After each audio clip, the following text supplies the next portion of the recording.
में if a vector B vector and c vector are unit vectors such that a vector plus b vector plus c vector equal to 0, then find the value of a into b vector plus b vector into c vector plus c vector into a vector। ये हमें value find करनी है। तो solve लिख लेते हैं इस question में, और जो गिवन है सॉल्व।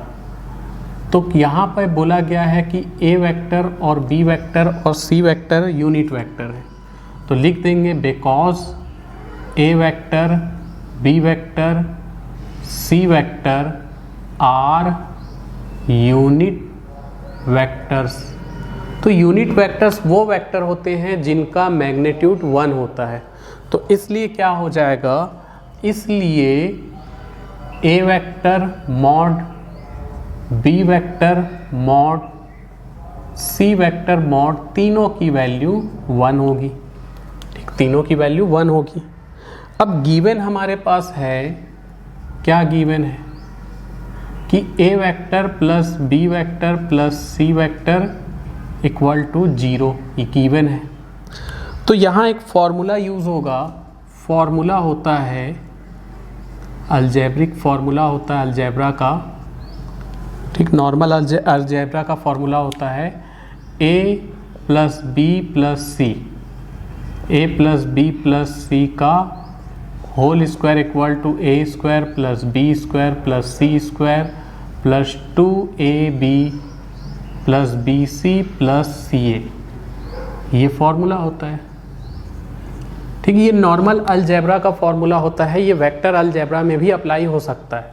तो वेक्टर अलजेब्रा में क्या हो जाएगा, A vector plus B vector plus C vector का whole square equal to A vector का स्क्वायर बी वेक्टर का स्क्वायर सी वेक्टर का स्क्वायर प्लस 2 ए vector into B vector into सी वेक्टर इंटू ए vector. तो ये फॉर्मूला वेक्टर में भी apply होता है। अब यहाँ पर एक स्टेटमेंट याद रखना है तुमको कि स्क्वायर ऑफ, तो एक स्टेटमेंट याद रखना है, square of vector equal to square of magnitude of vector.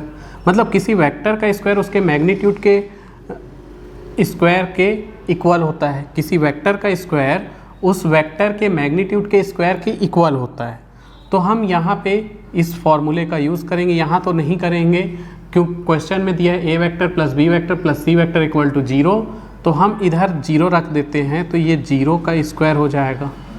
Equal में यहाँ हम स्टेटमेंट यूज़ कर लेंगे, किसी वेक्टर का स्क्वायर उसके मैग्नीट्यूड का स्क्वायर, यानी ए वेक्टर का मैग्नीट्यूड का स्क्वायर, बी वेक्टर के मैग्नीट्यूड का स्क्वायर, सी वेक्टर के मैग्नीट्यूड का स्क्वायर प्लस 2, बाकी चीज़ें वैसे ही रहेगी, ए इंटू बी इंटू सी इंटू ए, जहाँ जहाँ वेक्टर लगा है वहाँ वहाँ वेक्टर लग गया।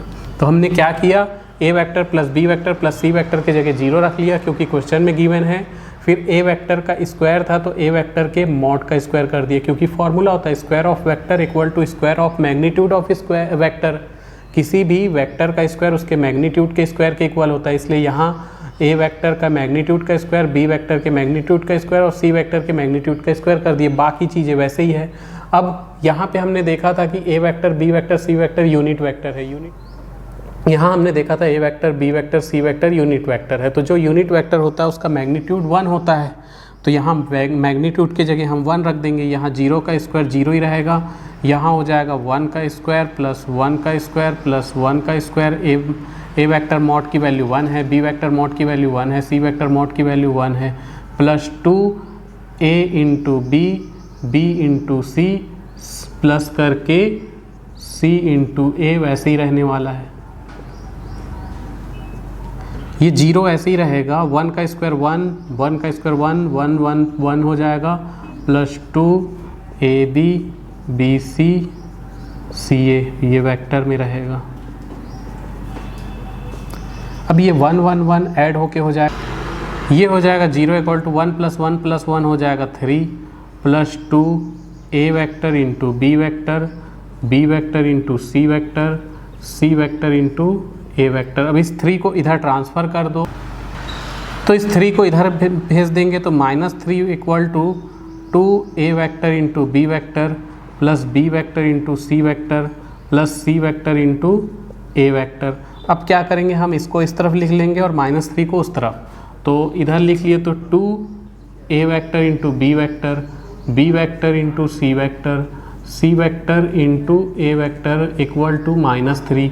2 को उधर ट्रांसफ़र कर दो, 2 को उधर ट्रांसफ़र कर देंगे तो ए vector into B vector, B vector into सी वेक्टर, सी वेक्टर इंटू ए वेक्टर की वैल्यू हो जाएगी -3/2। तो यही हमारा आंसर है।